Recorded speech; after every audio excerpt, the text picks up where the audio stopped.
नमस्कार, मैं रवीश कुमार। भारत रत्न बंट रहा है। यह सम्मान कम, चुनावी समीकरण ज्यादा लग रहा है।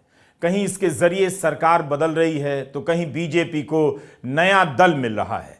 ऐसा लग रहा है कि इस बार 2024 के चुनाव में समीकरण और गठबंधन का नया नाम भारत रत्न समीकरण और भारत रत्न गठबंधन भी होगा।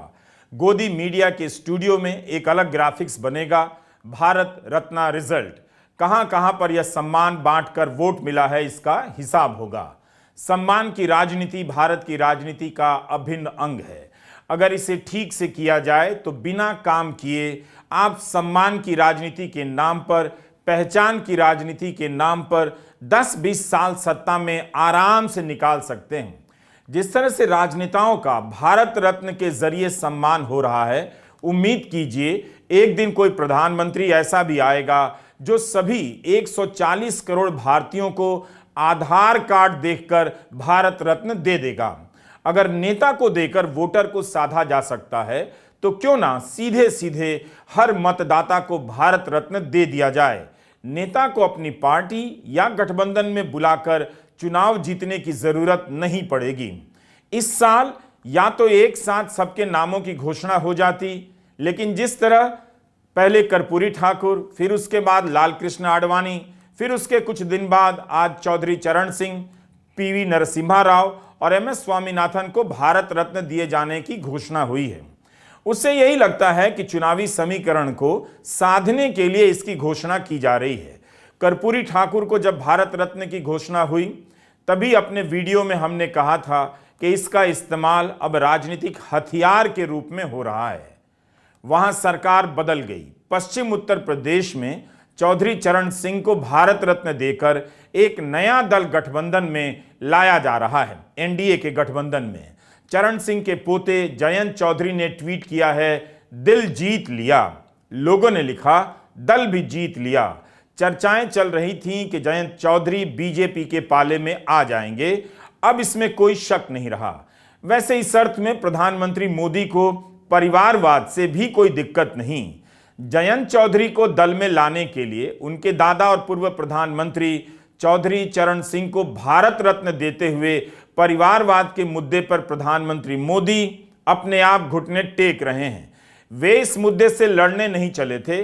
उनके लिए कोई नेता परिवारवादी तभी तक है जब तक विरोधी खेमे में है। जैसे ही बीजेपी में या एनडीए में आ जाता है, परिवारवाद की जगह वह भारत रत्न हो जाता है। क्या राष्ट्रीय लोक दल का अध्यक्ष जयंत चौधरी के अलावा कोई दूसरा नेता हो सकता है? चौधरी चरण सिंह निश्चित रूप से बड़े नेता रहे हैं, मगर वे कुछ ही दिनों के लिए प्रधानमंत्री रहे। संसद में विश्वास मत का सामना करने से पहले इस्तीफा देना पड़ा, उनकी सरकार गिर गई।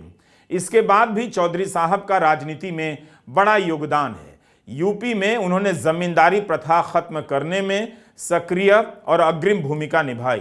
कांग्रेस को हर बात के लिए कोसने वाले प्रधानमंत्री मोदी को बताने की जरूरत नहीं कि चौधरी चरण सिंह तब कांग्रेस सरकार में ही मंत्री थे। उन्हें अक्सर जाट नेता कहा जाता है, मगर 1977 में उन्होंने एक इंटरव्यू में कहा था, मुझे बताओ मैं कब जाट समर्थक रहा हूं, मैं केवल जाटों का नेता नहीं हूं। चौधरी चरण सिंह यूपी के मुख्यमंत्री भी बने। उन्होंने मुस्लिम, महिर, गुज्जर, राजपूत का एक गठजोड़ बनाया जिसे मजगर कहा जाता था। 1979 की इंडियन एक्सप्रेस की एक रिपोर्ट है, चरण सिंह मध्य प्रदेश में चुनावी सभाएं कर रहे थे। इंदौर से पहले झाबुआ, रतलाम में भीड़ शोर करने लगी। उन्होंने जनसंघ और आरएसएस को दोषी ठहराया और कहा कि पूरे देश में जनसंघ को एक भी चुनावी सभा नहीं करने देंगे। 10 साल बाद प्रधानमंत्री नरेंद्र मोदी को चौधरी चरण सिंह याद आए हैं। 2014 में राष्ट्रीय लोकदल के नेता दिल्ली में चौधरी चरण सिंह के आवास 12 तुगलक रोड को राष्ट्रीय स्मारक में बदले जाने की मांग करने लगे। उस समय की खबरें देखेंगे तो इस बंगले को बचाने के लिए कितने धरने प्रदर्शन हुआ करते थे। तब अजित सिंह भी इस आंदोलन का नेतृत्व कर रहे थे। कई बार धरना प्रदर्शन दिल्ली में हुआ, कई बार मेरठ में भी, और अन्य विपक्षी दलों के साथ साथ कांग्रेस के नेता भी इसमें शामिल होते रहे। नीतीश कुमार से लेकर हरियाणा के तब के मुख्यमंत्री भूपेंद्र सिंह हुड्डा ने चौधरी चरण सिंह के आवास को राष्ट्रीय स्मारक में बदलने की मांग का समर्थन किया था। 2014 से लेकर 2021 तक इस तरह की मांग उठती रही। हुड्डा जब हरियाणा के मुख्यमंत्री थे तब उन्होंने केंद्र सरकार को एक पत्र भी लिखा था। राष्ट्रीय लोकदल और अन्य समाजवादी दलों ने पिछले 10 साल में कई बार चौधरी चरण सिंह के लिए भारत रत्न की मांग की। सोनिया गांधी ने चौधरी चरण सिंह और नरसिम्हा राव को भारत रत्न दिए जाने का स्वागत किया है। रालोद नेता जयंत चौधरी ने भारत सरकार का आभार जताया और कहा कि उनके लिए भावुक पल हैं। प्रधानमंत्री मोदी ने अजीत सिंह का अधूरा सपना पूरा कर दिया। बीजेपी के साथ जाने के सवाल पर जयंत चौधरी ने कहा कि आज मैं किस मुंह से इनकार करूं। यानी यह साफ हो गया कि जयंत चौधरी एनडीए के साथ जा रहे हैं। जिस सम्मान के लिए कई साल से रालोद मांग करता रहा उसे इसकी पूर्व संध्या पर दे दिया गया है। लेकिन एक सवाल है, दिसंबर 2023 में मुख्यमंत्री योगी आदित्यनाथ ने चौधरी चरण सिंह की 51 फुट की ऊंची प्रतिमा का अनावरण किया था।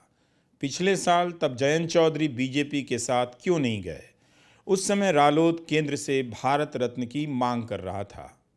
जयंत चौधरी किसान आंदोलन के दौरान सरकार की बर्बरता पर भाषण दिया करते थे। बहुत लोगों ने उनके पुराने वीडियो भी चलाए कि उन्हें किस तरह से यूपी की पुलिस पीट रही है, योगी की पुलिस पीट रही है, शायद इस उम्मीद में कि वे एनडीए में ना जाएं।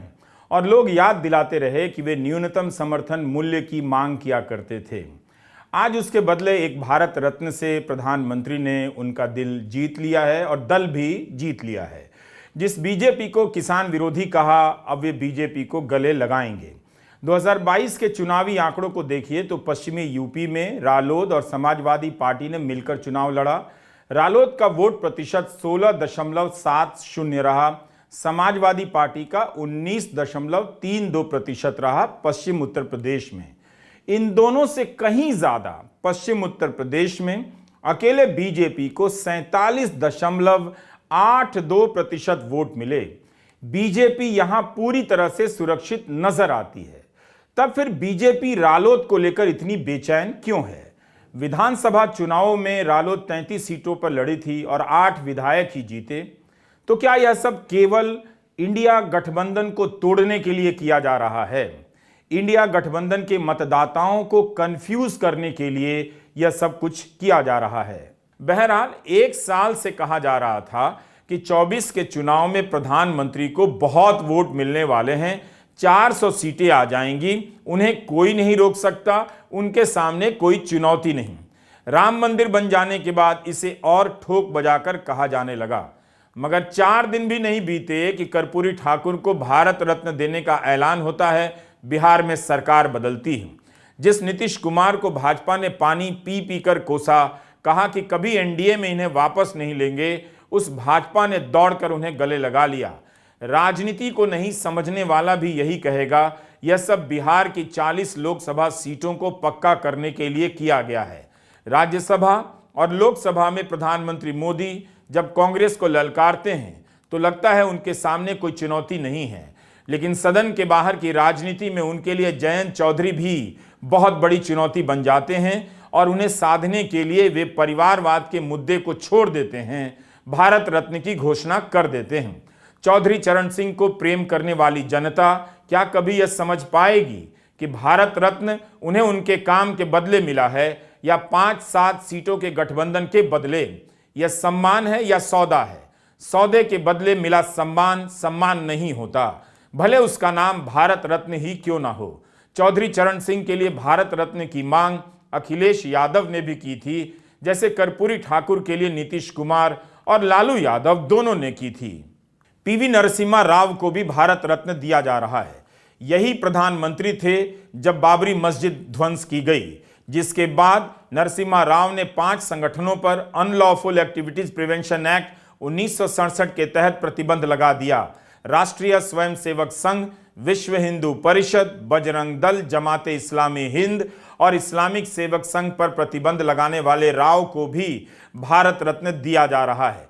करण थापर ने जनवरी 1993 में आई विटनेस पत्रिका के लिए एक इंटरव्यू किया और नरसिम्हा राव से पूछा था, क्या बाबरी कांड अचानक हुआ या आरएसएस, भाजपा, बजरंग दल और विहिप द्वारा सुनियोजित ढंग से किया गया था? तो ऑन रिकॉर्ड नरसिम्हा राव कहते हैं, मेरे पास ये मानने के कारण हैं कि ये सुनियोजित ढंग से पहले से प्लान करके किया गया। राम मंदिर के उद्घाटन के 17 दिन बाद प्रधानमंत्री नरेंद्र मोदी नरसिम्हा राव को भारत रत्न दिए जाने का ऐलान कर रहे हैं। अयोध्या में 22 जनवरी को प्रधानमंत्री नरेंद्र मोदी ने कहा कि काल चक्र घूम गया है। कोई काल चक्र नहीं घूमा है, आप खुद ही देख लीजिए। भारत की राजनीति जिन चतुराइयों, छल प्रपंचों से भरी हुई है, उसी में से अपने लिए चुनावी बूटी निकाले जा रहे हैं। बीजेपी ने पीवी नरसिम्हा राव पर भ्रष्टाचार के कितने ही आरोप लगाए।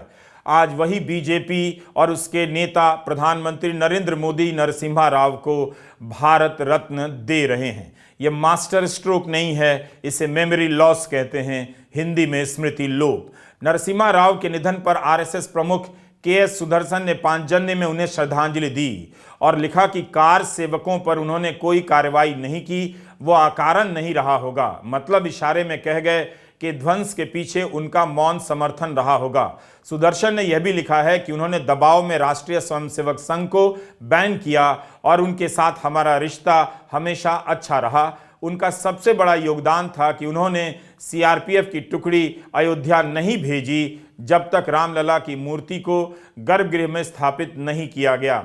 बाबरी मस्जिद के ध्वंस से जुड़े 2 लोगों को भारत रत्न दिया जा रहा है, लाल कृष्ण आडवाणी और नरसिम्हा राव। इन्हें भारत रत्न देने वाले लाल कृष्ण आडवाणी के साथ रथ यात्रा पर निकलने वाले नरेंद्र मोदी हैं, आज के भारत के प्रधानमंत्री। बाबरी मस्जिद ध्वंस को अपने जीवन का दुखद क्षण बताने वाले लाल कृष्ण आडवाणी को भी भारत रत्न मिल रहा है, जबकि ध्वंस के समय की तस्वीरों में आडवाणी मुस्कुरा रहे थे। काश वह दिन भी आता जब सभी कार सेवकों को भारत रत्न दे दिया जाता। भारत की जनता जब इतनी सारी विडंबनाओं को समेट सकती है, तो इस विडंबना को भी लपेटकर अपने तकिए के नीचे रख लेगी, चैन की नींद सो जाएगी। भारत रत्न को लेकर भावुक होने की जरूरत नहीं है। यह राजनीतिक ही होता है तो इसके पीछे की राजनीति देखने में कोई गलती नहीं। बीजेपी अक्सर आरोप लगाया करती थी कि कांग्रेस सभी योजनाओं के नाम नेहरू, इंदिरा और राजीव गांधी के नाम पर रखती है, लेकिन प्रधानमंत्री मोदी कांग्रेस से भी आगे निकल गए। उनके कार्यकाल में अटल बिहारी वाजपेयी और लाल कृष्ण आडवाणी दोनों को भारत रत्न मिला, जो भारतीय जनता पार्टी के संस्थापक नेता हैं। अभी तक कुल 53 लोगों को भारत में भारत रत्न से सम्मानित किया जा चुका है।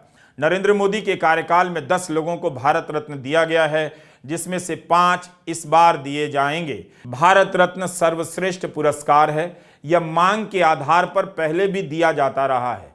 कांग्रेस के समय तो सचिन तेंदुलकर को दे दिया गया, बाद में वे तमाम चीज़ों का विज्ञापन करते नजर आए।